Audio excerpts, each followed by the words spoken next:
मैंने एक व्यक्ति को देखा जो बैठा हुआ था, और थोड़ी देर बाद जब मैं बाहर आई तो वो सब बोल रहे हैं कि वो मर गया। तो गुरुजी ने रखने से इनकार कर दिया। तो वही कुआं था, मैं उसमें कूद गई और उन्होंने मुझसे कहा कि कभी रात को मत सोना, तो हमेशा 4 बजे के बाद ही सोना, 2 घंटे सोना और कम खाना। तो वो बहुत कठिन तपस्या रही। गुरुजी के जाने के बाद कम से कम 7 दिनों तक एक जगह बैठी रही, और उसके बाद बाप बेटे की बातें हुई और उस पर मेरी ऐसी कृपा हुई कि मैं आत्मा को, किसी भी आत्मा को देख सकती हूँ, बातें कर सकती हूँ।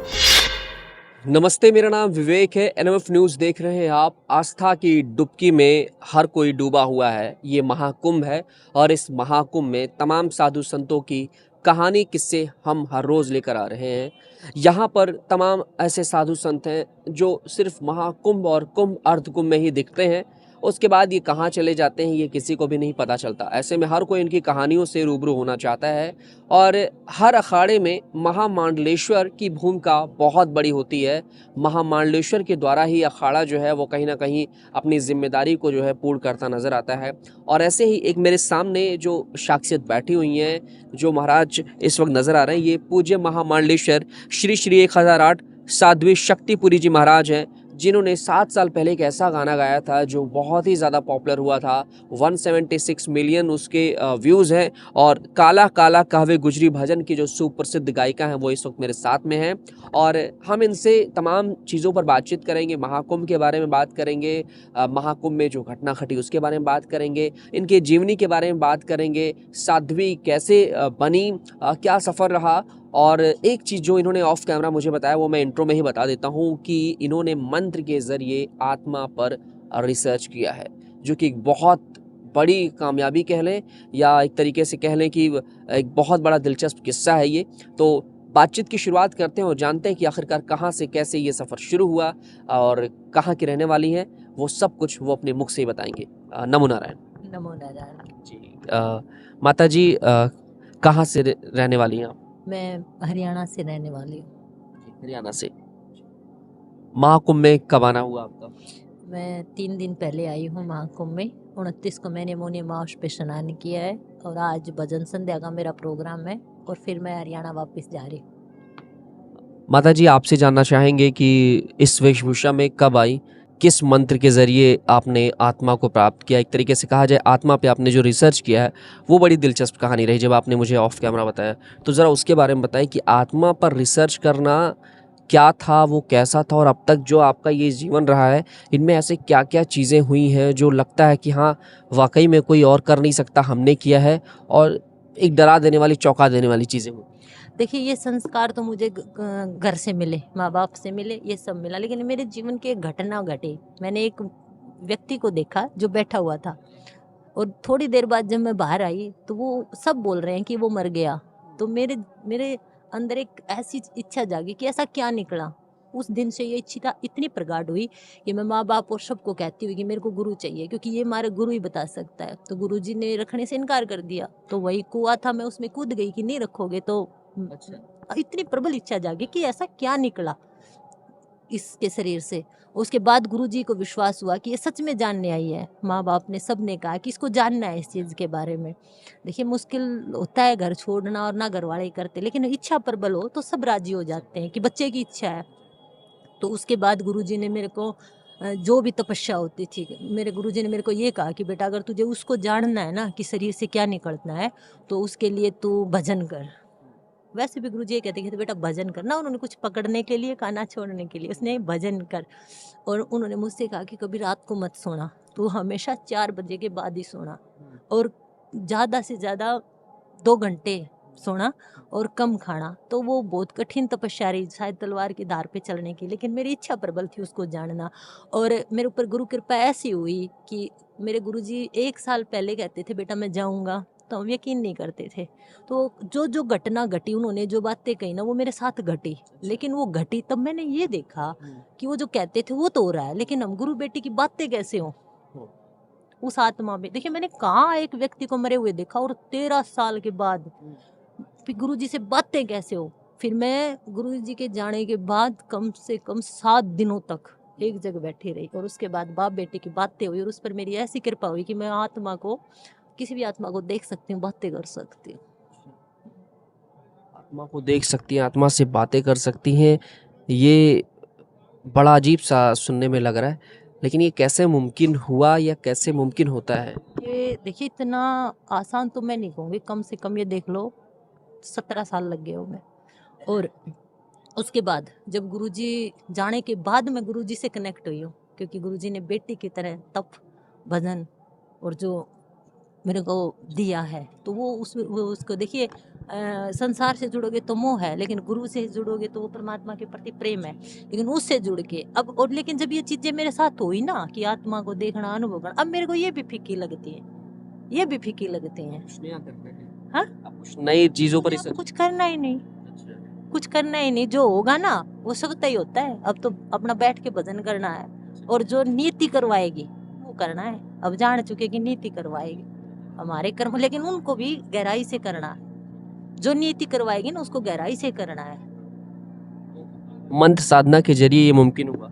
हाँ, मंत्र साधना की। और मैं ये कह सकती हूँ आपके माध्यम से सबसे कि सनातन धर्म के मंत्रों में इतनी ताकत है कि आप हर उस वस्तु को, पद को पा सकते हो, अपनी हर इच्छा को पूरा कर सकते हो, और आप हर किसी, कोई भी बीमारी हो, आप उसको ठीक कर सकते हो। मंत्र साधना में इतनी ताकत है, इतनी शक्ति है। इतनी ताकत है, लेकिन मैं आपको बता सकती हूँ, करना आपको पड़ेगा। कैसे लेकिन होता है? 3 दिन में वो आपके, देखिए आपकी स्पिरिचुअल पावर कितनी है। जैसे शरीर को भोजन की आवश्यकता होती है, वैसे ही आत्मा को मंत्र जप की, सत्संग की, इन तीर्थों की, इन इस स्पिरिचुअल एनर्जी की आवश्यकता होती है। तो वो आपकी स्पिरिचुअल पावर कितनी, आप कितने दिन में कनेक्ट होते हो। देखिए ये बातें मैं कैमरे के सामने नहीं कह सकती, क्योंकि मैंने 20 साल कमाए, 20 साल खोए हैं। तो इस विषय पे चर्चा जो जिज्ञासु हो वो मेरे से आके बैठ के बात करे।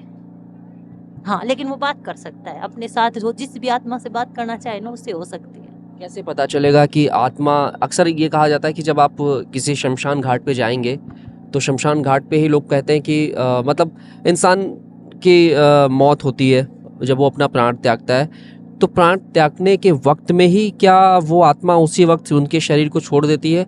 और अगर उस वक्त मुमकिन हो सके तो क्या बात करना? देखिए ये उस व्यक्ति की जिज्ञासा पे निर्भर करता है कि उसको जानना कब है। अब आपकी जिज्ञासा अब जाग जाए मेरे से बात करके कि साधु जी मेरे को तो अभी जानना है, तो अभी से आपको ये सब रख के और उस साधना पे मेरे अनुसार बताए हुए मंत्रों पे बैठना पड़ेगा। हाँ, तो जरूर आत्मा ऐसा नहीं शमशान में होती, आत्मा हर जगह होती है। आप ये बताइए, आपके दिमाग में जो विचार आते हैं क्या वो आपके बस के हैं? बताइए।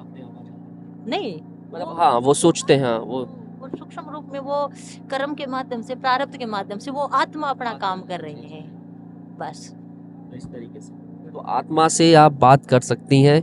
ये अगर इसको प्रैक्टिकल रूप में, जैसे आपने भी बताया, प्रैक्टिकल रूप से अगर इसको देखना चाहे, जानना चाहे, समझना चाहे, उसको मैं कैमरे के सामने नहीं बताऊंगी, किसी को मीडिया के सामने नहीं आऊंगी। मैं पहले भी कभी नहीं आई हूँ, नॉर्मली आई हूँ। मेरे को क्योंकि इसमें आए हुए 7-8 साल हो गए, ये भजन भी बहुत फेमस हुआ है। और अब थोड़ा थोड़ा जब ये लोग जा रहे हैं ना और धर्मों की तरफ, इसकी तरफ, तो फिर मेरा भी धर्म बनता है कि मीडिया के सामने मैं आके ये कहूँ कि सनातन मंत्रों में, सनातन संस्कृति में, सनातन पूजा पाठ में वो पावर है कि आप किसी के बस में ना हो के किसी एक को अपना, मतलब अपना जीवन ना दिखवा के आप सबका जीवन देख सकते हो। तो अब शायद आवश्यकता है आने की, कहने की। तो ये सनातन धर्म की ताकत है। जीवन है जी सनातन, सनातन सब कुछ है। मैं कह सकती हूँ ये बात, अब मैंने अनुभव किया है, मैं कह सकती हूँ। अब वो अनुभव आपको होना हो तो मैं क्या कर सकती हूँ। देखिए बरसात आती है, पात्रता कितनी है आपकी, अब वो आप जानो। अब आपके हाथ में ये, आप रिपोर्टर हो तो आप कह सकते हो, अच्छा बोल लेते हो। मेरे पास जो है वो मैं उसके लिए बोल रही हूँ। 17 साल की कड़ी तपस्या के बाद में ये मुमकिन हुआ है। इसके अलावा भी कुछ और जो हट के आपने अपने जीवन में किया, जो लगता है कि शायद वो चीज़ बताएं अगर कैमरे के सामने तो लोग सुनेंगे ज़रूर? देखिए ज़्यादा विस्तार से तो सभी बता रहे हैं, लेकिन मैं एक छोटी सी बात कहूँगी कि किसी आपकी बॉडी के हिसाब से आपके पास एक मंत्र हो, और आपका खान पान, मैं आपको सामने बैठा के एक मंत्र और आपकी बॉडी के हिसाब से खान पान बताऊंगी, आप हर वस्तु पर विजय पा सकते हो और अपनी हर इच्छा को पूरा कर सकते हो। तो ये क्या दिनचर्या रहती है? हमने ऑफ कैमरा बात की तो आपने एक चीज़ बताया कि 1.5 रोटी आप सिर्फ खाती हैं 24 घंटे में। क्या क्या भोजन का क्या रूटीन है? क्यों ऐसे, मतलब सिर्फ इतनी रोटी खाना, और क्या इसकी इसकी क्या कहानी? देखिए, मेरी जो इच्छा थी प्रबल, जब आपकी इच्छा प्रबल होएगी तो मेरी इच्छा थी कि आत्मा को जानना, ठीक है। तो स्थूल शरीर को कम साधन देके हमें सूक्ष्म शरीर को ज्यादा भजन और ये देना पड़ेगा। तो शुरू में मेरी बैठना पड़ता था भजन पे 8-8 10-10 घंटे, और फलाहार करना पड़ता था। कभी कभी तो पत्तों का रस भी लेना पड़ता था। अभी गुरुजी जैसे जैसे मंत्र साधना करवाते थे, तो वो कोई बड़ी बात नहीं होती, वो आदत हो जाती है। आप एक रोटी में भी रह सकते हो। इसके लिए मैं ये नहीं कहती कि मैंने कोई बड़ा काम किया। बहुत से महात्मा दूध पी के रहते हैं, बहुत से नारियल पी के रहते हैं, बहुत से जल जल पी के भी रहते हैं। और अगर मैं खा भी लूं तो मेरे को उल्टा हो जाएगी। हाँ, अगर मैं खा भी लूं ना कभी जबरदस्ती, तो मेरे को उल्टा हो जाएगा। मतलब वो शरीर शरीर मतलब उस चीज़ को पकड़ लेता है, समझ लेता है कि हाँ जो है हाँ, अब जैसे इनका। मेरे शरीर ने इस चीज को पकड़ लिया है कि मेरे को कम से कम 6-7 घंटे भजन में रहना है। सब दुनियादारी से दूर रह के, मतलब अपनी नाभि पे स्थित होके, अपने अंदर आंखें बंद करके उसको अनुभव करते रहना है। ये बाह्य चीजों से, मतलब अंदर की तरफ मैं खुद से जुड़ चुके हूँ। संगीत में 6 से 7 घंटे का रोज समय देना, संगीत और नहीं, साधना। साधना में 6 से 7। हाँ, तो संगीत में भी कहीं ना कहीं आपका प्रैक्टिस होता होगा, या अभ्यास जिसे कहते हैं हम, सुर अभ्यास वगैरह। फिर कहती हूँ मैंने केवल सनातन मंत्रों का जाप किया है। अच्छा, उसी के मैंने जरिए सब कुछ साधना हुआ की है। है, उसी के जरिए भागवत, उसी के जरिए आप, इतनी ताकत है कि आप एक पेज किताब का पहला पेज पढ़ोगे ना, पूरी किताब आप पढ़ दोगे। एक बार आदमी आपके सामने बैठेगा ना, आप उसके 6 महीने के आगे के कह दोगे। ये चीज है, मतलब मंत्र लेकिन साधन। इस चीज को ये मत समझना कि भीड़ लग जाए मेरे सामने में सब आए मेरे से पूछने, नहीं, क्योंकि इतना आसान नहीं है। क्योंकि उसके लिए भैया मेरी प्रबल इच्छा थी कि अब जैसे मैं किताब भी पढूं तो मेरे को पता लग जाता पूरी किताब क्या है। चेहरा देख के पता लग जाता है ये क्या स्टोरी है, ये देख के पता लग जाता है ये आदमी क्या है। तो वो सब सनातन मंत्रों से पॉसिबल है। तो सनातन मंत्र से जो है बहुत कुछ पाया जा सकता है, बहुत कुछ अचीव किया जा सकता है। एक तरीके से कहा जाए तो एक बहुत बड़ा दिलचस्प किस्सा है ये, इसे ज़रूर आप लोग भी अपनाइएगा।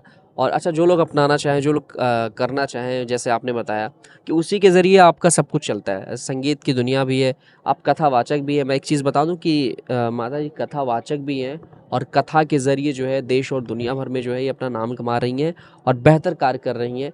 और कथा के साथ साथ संगीत, मतलब आप जो सोच सकते हैं कि सनातन के लिए जो चीज़ें ज़रूरत होती हैं, जिन जिन चीज़ों की ज़रूरत होती है, वो सब कुछ इनके पास में है। और आपसे जानना चाहेंगे महाकुंभ के अनुभव के बारे में। क्या महाकुंभ का अनुभव थोड़ा बताएं, महाकुंभ आकर कैसा लगा, महाकुंभ को कैसे देख रही हैं इस बार?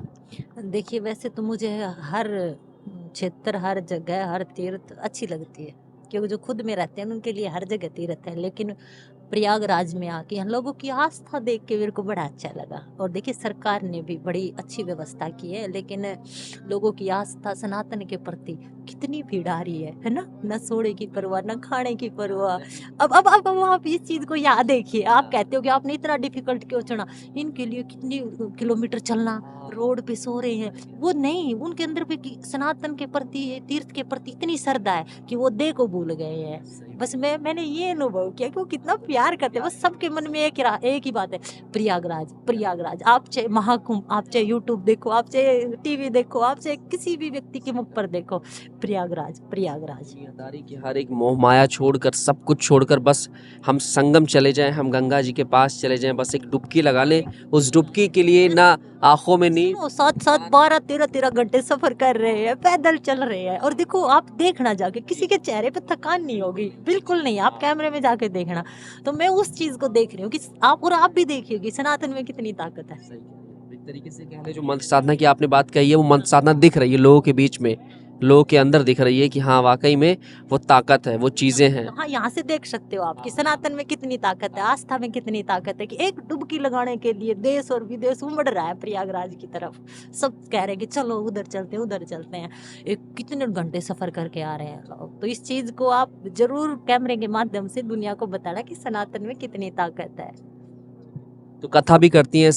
संगीत की दुनिया में क्या कुछ गीत वगैरह खुद से भी लिखा है आपने, या फिर मेरे जितने भी भजन होंगे यूट्यूब पे, वो सब मैं ही लिखती हूँ और मैंने लिखे हैं। और मैंने गाए हैं।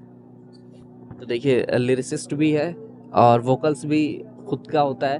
तो माता जी जो है एक तरीके से कहा जाए तो बहुत कुछ माँ जी के अंदर है और अच्छी और मैं चीज़। एक चीज देखना, आपको मीडिया के सामने ज्यादा नहीं दिखूंगी तो केवल मेरे चैनलों पे दिखूंगी। देखो मीडिया ने खूब मेरा इंटरव्यू चाहे वो बहुत, देखिए ये पत्रकार का जो जगत है ना, ये सरकार को आईना दिखाता है, सब संसार को आईना दिखाता है, सबको आईना दिखाता है। तो इन्होंने चाहा जुड़ना, लेकिन मैं अपनी साधना में लगी हुई थी क्योंकि मेरे को उस चीज को जानना था, उस चीज को पाना था।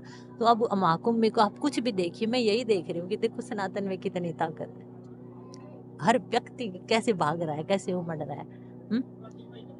तो आपसे जानना चाहेंगे कि अभी महाकुंभ है और महाकुंभ में सनातन की बात होती है, धर्म की बात होती है, आस्था की बात होती है। क्या कहेंगे जिस तरीके से अभी हाल ही में इसी आस्था के चक्कर में, इसी आस्था के ज़रिए अभी घटना हुई है, उस घटना पे क्या बयान देंगी आप? मैं उन सभी दिव्य आत्माओं को अपनी तरफ से श्रद्धांजलि देना चाहूंगी। और देखिए ये नियति तय करती है कि कहाँ जन्म होगा, प्रारब्ध के अनुसार, कर्म के अनुसार, और कहाँ हमें मृत्यु प्राप्त होगी। ये दुखद घटना है, लेकिन नियति ने यही लिखा था उनके लिए, यही जगह लिखी थी, मोक्ष लिखा था उनके लिए यही मोक्ष लिखा था। तो हमें भी नहीं पता कि आपको नहीं पता, मुझे नहीं पता कि कहाँ है, लेकिन उनके परिवारों को और उनसे जुड़े सभी व्यक्तियों से मैं यही चाहूँगी कि भगवान उनसे सांत्वना दे, और जिस प्रयागराज में उनको मोक्ष मिला है वो भगवान की मर्जी समझकर अपने आप को संभालें।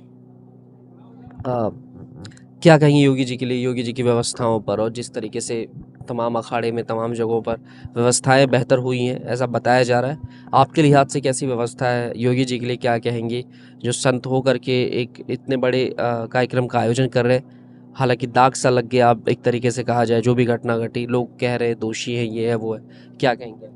देखिए सरकार ने, अब हमने कल स्याही स्नान किया, अब जो सुबह सुबह दुखद घटना हुई तो हमारे अखाड़ों ने निर्णय लिया कि देखो महात्मा कितना, आप ये देखिए ना महात्मा का दिल कैसा होता है, बहुत प्यार करते हैं वो, जिससे भी करते हैं। तो उन्होंने कहा कि नहीं, जितनी भीड़ आई है पहले वो स्नान करें। और योगी जी ने देखिए बहुत व्यवस्थाएं की हैं, लेकिन भीड़ अंदाजे से ज्यादा आ गई। तो उनका भी तो फर्ज बनता है ना। और कहने में क्या लगता है, कहने में कुछ नहीं लगता कि आप अपने मुख से कुछ भी कह दो, करने में बहुत कुछ लगता है। तो सरकार ने कसर नहीं छोड़ी है। और योगी जी तो ऐसे मुख्यमंत्री हैं कि वो दिन रात काम में लगे रहते हैं, उन्होंने उत्तर प्रदेश को चमका दिया है। लेकिन भीड़ जितनी आई उसके मुताबिक व्यवस्थाएं उन्होंने कर रखी हैं और लगे भी हुए हैं। लेकिन मैं फिर यही कहूँगी कि प्रारब्ध जो करता है, परमात्मा जो करता है वो ठीक ही करता है। चलिए चलते चलते कुछ खास संदेश जो देना चाहें आप महाकुंभ में आने वाले लोगों के लिए, क्या कहेंगी? महाकुंभ में आने वाले, देखिए मैंने महाकुंभ में एक चीज देखी कि पहले बुजुर्ग आते थे, लेकिन अब की बार युवा पीढ़ी आ रही है। लेकिन युवा पीढ़ी रील ज्यादा बना रही है, रील ज्यादा बना रही है। लेकिन वही उस युवा पीढ़ी को मैं ये एक बात तो ये कहना चाहूंगी कि बड़ा ये रील ठीक है, बना रहे हो आप, लेकिन मर्यादा में रह के। दूसरी, थोड़ा रील बनाते वक्त उस महात्मा के पास बैठ के थोड़ा उसके जीवन पर और इस महाकुंभ में बैठकर थोड़ा और कुछ ना बोलो तो हर हर महादेव या ओम नमः शिवाय का जाप करो। क्योंकि आपकी जो ये रातें बेचैन होती है ना प्यार के लिए, और प्यार से जब नाता टूटता है फिर भागते हो आप नशे के लिए। तो इन दोनों चीजों पर रोने की बजाय अगर आप मुस्कुराते हुए रहना चाहते हो, क्योंकि कोई व्यक्ति जब छूटता है, कोई व्यक्ति जब आपसे जाता है तो दिल दुखता है और फिर नशे की ओर जाते हैं। तो इस नशे और विषय पे युवा पीढ़ी को मैं यही कहना चाहूंगी कि मंत्र जप अगर आपके पास हो, सनातन धर्म के मंत्र आपके पास हो, तो आप रील की बजाय रियल जिंदगी अच्छी जी सकते हो। धन्यवाद। ओम नमो नारायण। चलिए, तो ये किस्सा था, एक कहानी था एक ऐसे महामांडलेश्वर का जो संगीत की दुनिया में भी जो है अपना कदम कई वर्षों से रख चुकी हैं और अभी भी लगातार निरंतर जारी है। इसके अलावा कथावाचक भी हैं, आत्मा पर रिसर्च कर चुकी हैं, मंत्र साधना पर जो इन्होंने ज्ञान दिया, जो इन्होंने बातें कही, वो ज़रूर अपनाइएगा, क्योंकि मंत्र साधना से इनकी जितनी भी इच्छाएं थी मन में वो सब पूरी हुई हैं। और ऐसा कहा गया कि सनातन धर्म में बहुत ताकत है, सनातन धर्म के मंत्र में बहुत ताकत है। तो उसको आप लोग भी जो है अपनाइएगा ज़रूर, और बेहतर तरीके से जो है आप भी अपने उन चीज़ों को जो है पा सकते हैं जो आपके मन में चल रही हैं। कैमरा पर्सन आशुतोष के साथ मैं विवेक।